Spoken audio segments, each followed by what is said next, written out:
Il-Partit Laburista jiġbed leħ lill-litterati bħalma d-demel jiġbed id-dubbien infettat. Dan hu dak li qal fl-aħħar sigħat Andrew Borg Cardona magħruf bħala l-Boċċa brabta ma' editorial tat-Times fuq id-diskors ta' mibeda online u rrefera l-Partit Laburista bħala MLP u anke kritika lil Malta Today u mhux lit-Times brabta ma' kummenti fuq artikli pubblikati. Ftit tal-ġimgħat ilu l-avukat Borg Cardona li jkun fl-attivitajiet ta' Repubblika infex f'aktar tajjir fil-konfront tal-Laburisti u ta' min ma jaqbilx miegħu. Borg Cardona ħadem ukoll biex jitqaċċa tgħidrien Delija minn kap nazzjonalista u minfloku jsir Bernard Grech. Il-Boċċa kiteb kif il-Laburisti huma illitterati u dan qalu brabta ma' sejba minn ċensiment li r-rata ta' dawk illitterati f'Malta hija 4% u sejjaħ dawn bħala Laburisti.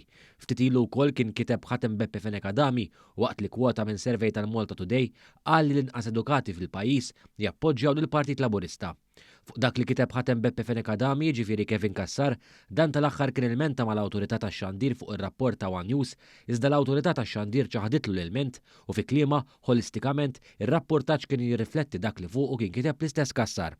Bħal Borg Cardona, Kassar li kien kandidat nazzjonalista f'elezzjoni ġenerali iżda baqa' ma nġabarx ukoll jattendi u jitkellem f'attivitajiet ta' Repubblika u Occupy Justice.